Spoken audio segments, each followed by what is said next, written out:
Party గారు బాగున్నారా బాగాలేదు రాకపోతే రాలేదంటున్నారని చెప్పేసి లండం నుంచి లండం పైనుంచి రాజమండ్రి నుంచి రైలు కింద నుంచి డబక్క పడిపోయామండి.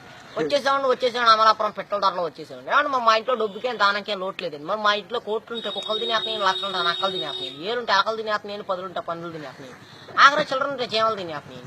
మరి మా ఇంట్లో భోజనాలు పెడతామంటే వంకాయ తింటే వంగిపోతున్నారని, బేకాయ తింటే బీసిపోతున్నారని, చిక్కుడే కూర తింటే చిక్కుపోతున్నారని, ములక్కాయ తింటే ముదిరిపోతున్నారని, గోంగూర తింటే గోక్కున్నారని, పొట్లకాయ తింటే పొట్టొస్తుందని చెప్పేసి లడాసారి లడాపప్పు ఎండ్రేసి కిసనాలు పోసి పెట్టేవాళ్ళు. మరి తిన్నాక బాగానే ఉన్నారని ముగ్గురేళ్ళు మంతానికి కలుసుకున్నారని. మరి పొద్దున్న అమెరికా వాళ్ళు వచ్చి నన్ను పాకిస్తాన్తో యుద్ధం చేయమని చెప్పి నాకు 6 రూపాయలు అడ్వాన్స్ ఇచ్చారు. మరి వాళ్ళు ఇచ్చిన 6 రూపాయలు అడ్వాన్స్ తీసుకుని జీడికినంత జీబ్ వేసుకొని తూటుకారంత తుపాకి తీసుకొని బయలుదేరేదండి. మరి జీడికినంత జీబులో డీజిల్ అయిపోయిందని చెప్పి జీబు వెళ్ళిపోయి చెరువులో పడిపోయిందని నేను వచ్చి ఇక్కడ పడిపోయానండి. మరి మాకు ఇచ్చే మామూలు మాకు ఇచ్చేస్తే పాకిస్తాన్తో యుద్ధాన్ని బయలుదేరుతాను. మరి మీకు ఏదైనా ఫ్యాక్టరీ కావాలని చెప్పండి. గుడివాళ్ళ గుడ్లు ఫ్యాక్టరీ మాదే, దుబాయ్లో దూదు ఫ్యాక్టరీ మాదే, ఏలూరులో ఎలకల ఫ్యాక్టరీ మాదే, పామర్లో పందుల ఫ్యాక్టరీ మాదేనండి. మరి మీకు ఏదైనా ఫ్యాక్టరీ కావాలంటే రీఫిల్ లేని పెన్ తెచ్చుకుంటే మొత్తం రాసి చేస్తామండి. మరి మేము ఇల్లు కడదామంటే తాటాకైతే గలగాలంటే ఇటుకే తిరిగిపోతుందండి, జమ్మ అయితే జారిపోతున్నాను, పెంకి అయితే పేలిపోతున్నాను, నా అయితే నలిగిపోతుందండి. మరి అందుకని చెప్పి మా ఆఫీసులో భలే కలపలు కనిపెట్టారండి. ఏమేమి కలపాలంటే బొబ్బాస్ కలపండి, జిల్లేడు కలపండి, ఉరిగడ్డి వాసాలండి, దొంగ దోలాలండి, చీపురు పుల్ల కిటికీలండి, పైన కోడిపీట ఆపండి.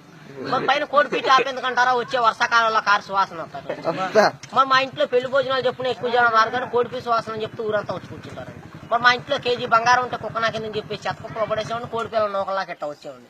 ఏమండి సార్ తప్పుకోండి సార్, మా గన్ను పేలిపోతున్నాను, ముందు 3 కిలోమీటర్లు వెనక్కి 7 కిలోమీటర్లు వెళ్ళి మరి ఆపు చేయమంటారు, మూసేయమంటారు. ఆపు చేస్తే 6,000 మూసేస్తే 3,000 పక్క తప్పితే 10,000. మరి మా గన్నుకు లైసెన్స్ లేదండి, కాలిస్తే కేసు లేదండి. మరి మా గన్నులో ఇప్పుడు బుల్లెట్లు పెడితే అర్ధరాత్రి 12 గంటల పేలిపోయింది.